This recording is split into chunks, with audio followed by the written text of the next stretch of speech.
Nilikuja kujifunza kwa nini watu wana roho mbaya wakifanikiwa. Watu wameumizwa.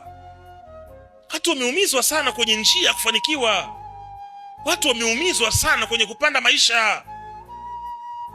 Mtu anamaliza tu ili unakuta li profesa hapo linakwambia lazima ulale na mimi ndo ili utadisco utanini utajijua mwenyewe.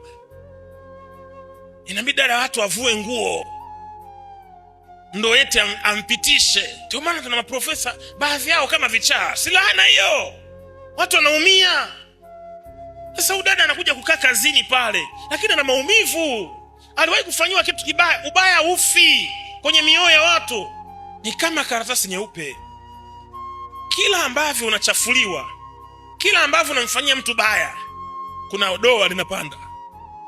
Kila unavyomuumiza, kama hao wanawake hao ndio wanatakiwa ukwepe sana. Kimtukana tu una akili anaweka. Wewe mpuuzi anaweka.